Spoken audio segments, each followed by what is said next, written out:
દેવસ્થાનો અનેક સંપ્રદાયના અનેક દેવી દેવતાઓ બિરાજે છે, ત્યારે આજે હિન્દુ સમાજની લાગણી આવા હાટડાઓ ચાલુ થતા દુભાણી છે અને એ દુભાતા આજે એક મૌન રેલી નીકળી છે। ત્યારે હું એક વિનંતી કરીશ કે ભૂતકાળ ન ભૂલાય। આજથી હળવદના ભૂતકાળમાં શું થયું હતું એ તમને બધાને યાદ જ છે અને હજી યાદ રાખજો કે હળવદના ભૂતકાળમાં જે થયું હતું એ નો હવે ફરી ન થાય, માટે સૌને સમજાવટપૂર્વક વિનંતી પણ છે કે આવા હાટડાઓ બંધ થાય એવી અમે તંત્રને પણ બહુ વિનંતીથી અપીલ કરીશું। જય શ્રી રામ, નમસ્કાર। હળવદની વિવિધ એટલે કે 6 થી 7 જગ્યા જે વિગતવાર પોલીસ સ્ટેશનમાં રજૂઆત થઈ છે, વિગતવાર જે જગ્યાના લોકોના નામ સહિત પોલીસ સ્ટેશનમાં કીધેલું છે, એટલે એ બધું આવેદનમાં લખાયેલું છે।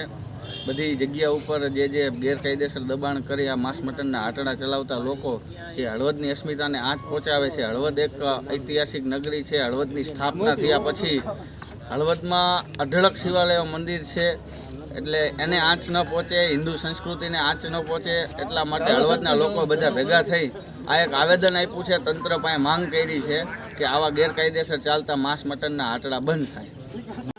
મારા પોતાના વ્યક્તિગત જાણમાં મને જાણવા મળ્યું છે કે હળવદ તાલુકાની અંદર કોઈ પણ વ્યક્તિ પાસે સિંગલ પર્સન, કોઈ પણ વ્યક્તિ મીન્સ સિંગલ પર્સન પાસે કોઈ લીગલ લાયસન્સ નથી, અને લાયસન્સ હોય તો એ રજૂ કરે। લાયસન્સ હોય એની નગરપાલિકા દ્વારા આપવામાં આવ્યું હોય, ફૂડ ખાતા દ્વારા આપવામાં આવ્યું હોય, એની પાસે કોઈ પણ લીગલ લાયસન્સ હોય તો એ કાગળ બતાવે। લાયસન્સ આપેલું હોય તો એમાં કોઈ ના નથી પાડી શકવાનું, પણ મારા ધ્યાનમાં છે ત્યાં સુધી હળવદની અંદર સિંગલ વ્યક્તિ પાસે કોઈ કાયદેસરનું લાયસન્સ નથી। થોડુંક બોલી નાખો, કાયદેસર છે તો હળવદ શહેર વિસ્તાર બહાર આવ્યા અને અમે હજી નગરપાલિકા પાસે એવી પણ માગણી મૂકવાના છીએ, જેમ કે ખાસ કરી ભારતના અનેક સિટી જેમ કે હરિદ્વાર છે, કાશી છે, જે એવા સિટી છે, તો હળવદ પણ એક છોટા કાશી ગણાય છે। તો અમારી ભવિષ્યની માગણી પણ એવી હશે કે હળવદ ગામની અંદર કાયદેસર લાયસન્સ પણ આપવામાં ન આવે, એવી અમારી લાગણી છે કે કાયદેસર લાયસન્સ પણ હળવદની ભૂમિ ઉપર આપવામાં ન આવે। નમસ્કાર।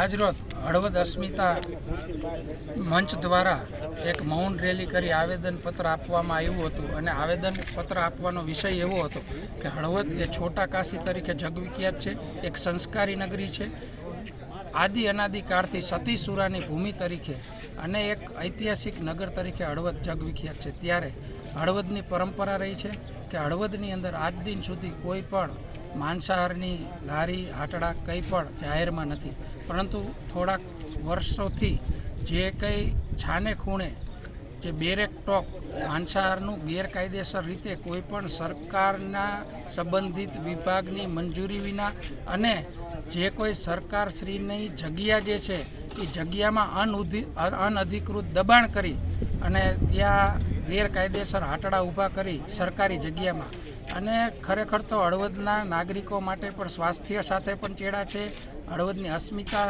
સાથે પણ આ ચેડા છે। અસ્મિતા